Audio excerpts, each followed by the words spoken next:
హైడ్రా బాటలోనే ఏపీలోని కొన్ని ప్రాంతాలు నడుస్తున్నాయి. ఈ విషయంలో నెల్లూరు ముందుంది. ఆపరేషన్ బుడమేర్లా నెల్లూరులో ప్రణాళిక సిద్ధం చేస్తున్నారు. 2015లో భారీ వర్షాలు వరదలతో నెల్లూరు కార్పొరేషన్ మునిగిపోయింది. ఈ నేపథ్యంలో భవిష్యత్తు ప్రణాళికల కోసం కొత్త ప్రణాళికలు రచిస్తున్నామని మంత్రి నారాయణ తెలిపారు.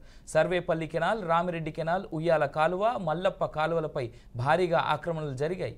అందువల్లే పేదలకు మరో చోట స్థలాలు చూపించి కాలువలకు ఉన్న ఆక్రమణలు తొలగిస్తామని నారాయణ స్పష్టం చేశారు. రైట్కి ఇదే అంశం సంబంధించి మా నెల్లూరు నుంచి మురళి మరింత సమాచారం అందిస్తారు. మురళి, మంత్రి వెల్లడించినటువంటి పరిస్థితి కనిపించింది. 2015లో నెల్లూరు నగరంలో భారీ ఎత్తున వరదలు వచ్చాయి. ఏదైతే అప్పుడు చూసినటువంటి వర్షాలకు ఎగువ ప్రాంతాల నుంచి సొంతల జలాశయానికి నీరు వచ్చి సొంతల జలాశయం నుంచి ఇటు నెల్లూరు చెరువు, పెన్నా నదికి ఒక్కసారిగా వరద ఉధృతి వచ్చేయడంతో నెల్లూరు నగరంలోని అనేక ప్రాంతాలు కూడా పూర్తిగా నీటి మునిగిపోయినటువంటి పరిస్థితి కనిపిస్తుంది. ముఖ్యంగా అంశూరు నగర్ తో పాటు అనేక ప్రాంతాల్లో వాటర్ ఎక్కువగా వచ్చేయడంతో ఎక్కడికక్కడ కూడా ప్రజలు ఇబ్బందులు పడాల్సిన పరిస్థితి ఏర్పడింది. పడవలు పెట్టుకుని మరి పూర్తిగా అక్కడికి వెళ్లి వాళ్ళందరినీ సురక్షిత ప్రాంతాలకు తరలించేటటువంటి పరిస్థితి.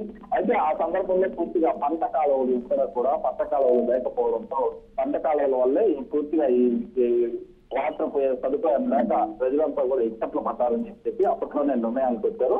అయితే అప్పుడు తెలుగుదేశం పార్టీ అధికారంలో ఉంది, మంత్రిగా నారాయణ కూడా కొనసాగుతున్నారు. ఆ సమయంలోనే నెల్లూరులోని అనేక ప్రాంతాల్లో అక్రమాలను తొలగించాలనే ప్రణాళిక సిద్ధం చేశారు. అయితే కొన్ని కారణాల వల్ల అది వాయిదా కూడా పడింది. అయితే 2019లో వైసీపీ అధికారంలోకి వచ్చాక దీన్ని పూర్తిగా వదిలేసింది. ప్రస్తుతం తిరిగి టీడీపీ అధికారంలోకి రాగానే ఒక్కసారిగా కూడా ఇక పరిస్థితి మారిపోయిందని చెప్పుకోవచ్చు. ఎందుకంటే 2024 ఎన్నికల తర్వాత కూటమి ప్రభుత్వం అధికారంలోకి రావడం, వచ్చిన తర్వాత నెల్లూరు నగరంలో ఉన్నటువంటి ఏదైతే అనేక ప్రాంతాల్లో అంటే ఇటు సర్వేపల్లి కాలువ కావచ్చు, అదేవిధంగా ఇటు ఏదైతే రామిరెడ్డి కెనాల్ కావచ్చు, ఉయ్యాల కాలువ కావచ్చు, ఇలాంటి కాలువలన్నింటి మీద కూడా ఆక్రమణలు అనేది భారీ ఎత్తున జరిగాయి. ఆ ఆక్రమణలన్నీ కూడా పూర్తిగా తొలగించే విధంగా